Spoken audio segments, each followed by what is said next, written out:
Is there an update on Scott Wedgewood's status? I don't have it yet. He's still getting evaluated, so I'm guessing it's going to be week to week. So you had a lot of energy in practice this morning. How do you, after the injury last night and that whole situation, how do you kind of channel that energy that the guys had to come back and win that game? Yeah, I don't know. I just think it helps boost confidence. I think, we discussed our crowd reaction, how important that is. Like, I thought they got behind us big time and got really loud and helped energize our team. I thought our guys got mad and got super determined after that happened. And it goes to show you what you can accomplish and that you're never out of it if everyone's digging in with that type of emotion and passion to go play. Now, you could, have it for 10 games in a row and it might only work out once, but it can be a difference maker in a hockey game. So, yeah, all you can do is bring attention to it, talk about guys, how they felt, what they did tactically and structurally after that point, and hopefully that we can repeat it for as long and as hard as we possibly can moving forward. That's it, Had to be encouraging seeing Scott walk around today without a boot. Was it maybe not as bad of an injury? I know he's still getting evaluated. Yeah, it's hard to answer. I think post game, they're hoping it's not a high ankle sprain, right? Which would be automatic 6 weeks or someplace in that range. If it's a little lower, if it's in his foot, we'll see what the imaging shows today, and that could be 2 to 3 weeks. We don't know. So, but it won't be a game or two. I don't think he's going to miss some time. We're just hoping for the best side of that timeline. You're saying that last night that you're hoping maybe to talk to the league, get some clarification. Do you feel that did you do that? Yeah, I talked to him. Do you feel better or same? How hard is it? Yeah, I don't want to go into it really. We had a good discussion on it today on my thoughts, and I think they understood my thoughts. I understand theirs, and yeah, we can. I don't want to say agree to disagree, but there's some differences of opinion there. But I do understand their side of it, and I think they understand mine. You're almost a decade into this with the team, and you don't have Gabe, you don't have Val, but you still had 6 guys you can play pretty much the last 5 minutes of the game. Do you ever just sit back, or how often do you sit back and just marvel at what these guys can do? Well, all the time, yeah. And but that's so we've got a lot of really good players. That's why we've been a really good team for a long time. They're highly dedicated to their craft. But it takes a whole team to win, right? So the guys around, even our top guys, have done an excellent job in their roles. I've talked about it before. You can't just play your role. You have to excel in your role in order to win. That's throw the whole lineup of 20, right? So I get frustrated at times because we, start of the year, you're missing 5 guys that can play in your top 6, and everyone's like, what's wrong with the Avs? What's wrong with the Avs? We'll go take 5 guys that can play in the top 6 off any team in the league. They're not going to win every night, I have faith in the guys that we can build up around them. I have faith that we will get healthy at some point, and then I like to see what our team looks like, because we could have 9 players that look like they could be top 6, which is what you envision coming into the season. So I'm proud of the growth of our team. I don't it never goes over my head that what we have for top elite talent. But it takes more than that to win. You know what I mean? It's building the depth around them, which has been a challenge since 2022, and so we're always kind of striving for that. And you need to perform your best at the most important times against other very good teams, right? The top 8 teams that get in on our side and on the other side, they're all very good teams, all of them, and they all have stars and they all have depth, and some of them are built a little bit differently, but every team has strengths and weaknesses. And so, but I like where our team is growing again to this year, and if we can get healthy and get a little luck on our side, then I think we'll have to be reckoned with. Given you said Scott's probably going to miss more than a game or two, and you have a back-to-back coming up in like 3 and 4. You gonna sort of have an idea of what you want to do in that? Yeah, Trent Miner will play the back-to-back for sure, and then we'll keep going from there. Like Blackwood, I think he's a guy that we have a lot of every second day coming up. We have some back-to-backs mixed in, and there's no reason for me that Blackwood can't carry the load and play a lot.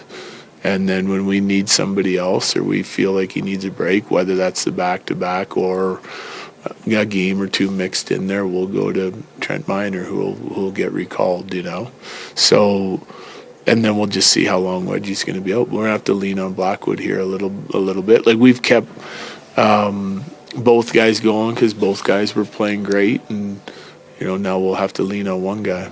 Yeah. Regardless of the wins themselves, what kind of effect do you feel the change in the goals in the goalie's position have on the group in general? Yeah, it's made an impact for sure. It's allowed us to play with confidence you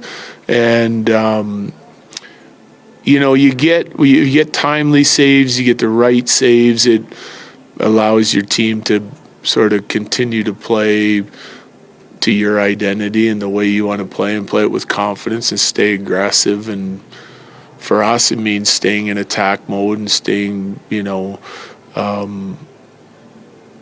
making sure that we can continue to play north, and if we make some mistakes that we can rely on them to make those key timely saves and help. It just helps you play with confidence and continue to do and play the way that you want to play, the way that you think your team can have success. Mamson wasn't out there. Is that related? He has said he's not 100%. So. Yeah, he's not. So we've got a plan for Mance. Like when we have these short skates or optional skates in between games, he won't go on all the time. Probably, I'm guessing that's going to take place until after the Four Nations. Do you expect him to play? He'll play, yeah.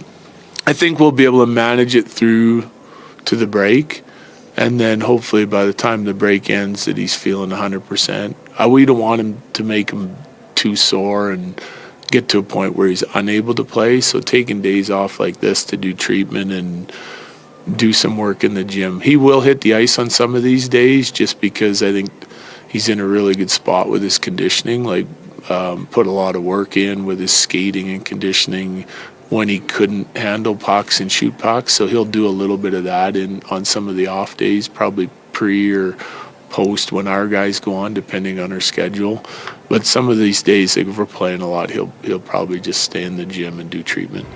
It was over a year between Oscar Olafsson's last call-up after a little bit of a disappointing camp start this year. Did you see in this recent call-up changes in his game that you need to see? Well, it's just one game, but I liked his game. I thought he was explosive. He was skating with the puck. He looked like he played with confidence, had a couple scoring chances, was good on the defensive side of it. So for me, that's one. Now, he's earned another game. He'll play tomorrow for us. If he can continue to kind of stay on that track.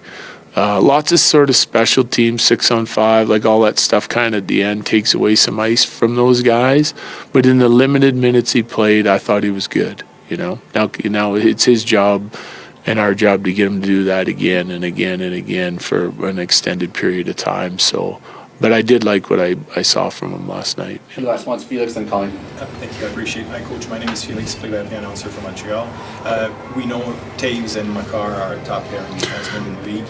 I was just wondering, tell me about the impact of Sam Girard now that he's mentally and physically healthy, the impact that he has on you. Yeah, he's been great. He really has. I'm proud of him for the way he's handled this situation.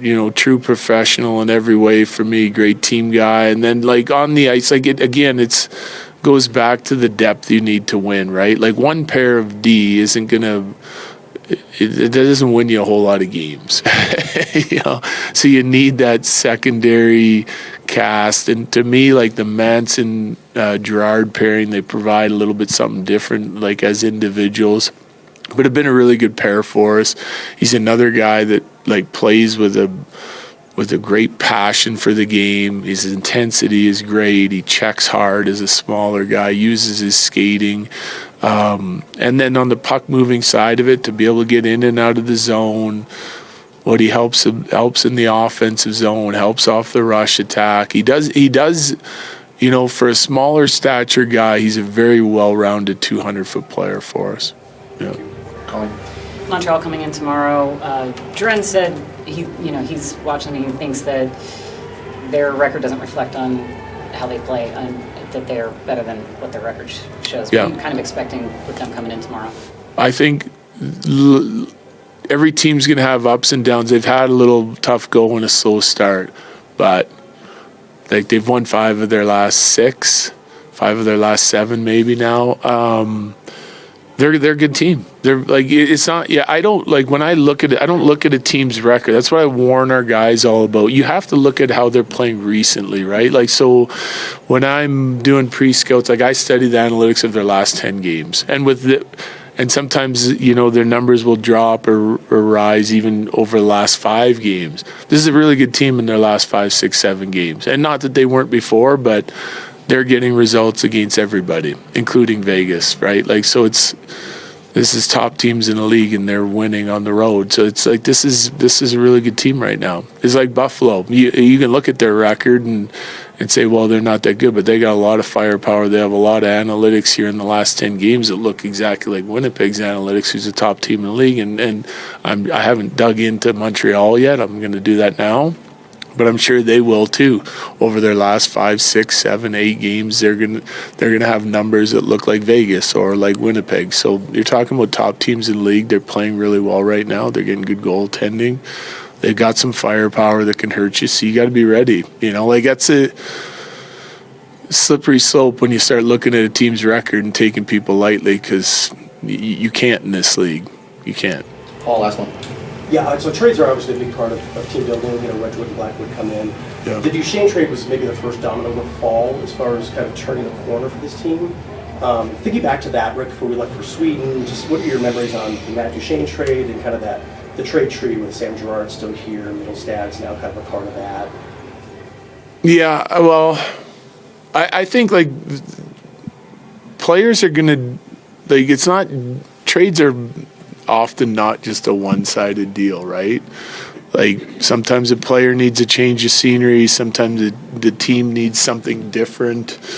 I think that's all fine and good. It's part of the business of the game, and you're always trying to do what's right by your team. It's tough to see guys go, but you're wanting to make sure that you're getting pieces or a piece that you feel like you can move forward with and that can help your team long term. And sometimes you have to pivot and adjust, and trades are part of that. So Dutchie was like, that's early in my career here, but they did a nice job getting guys like Sam that have been helping us for years. And I think the Comfort deal or picks, like some of those players that have like stayed with us, I can't remember the exact tree with it, but we added a lot of players, and some of those players have gotten us different players, and we've been able to move forward with a bunch of them. And yeah, I think inevitably change is part of our game. Like after 2022, I'd love to keep lots of our guys that we won with, and they went on to sign really nice contracts in other places and do what's best for them. And we've had to retool since. So it's a ever-changing landscape in the NHL, and you have to know that there's going to be change, almost every year with your roster, especially when you sit the way we sit with some of our star players filling in around them. Thanks. Yep, thank you. Thanks, Coach.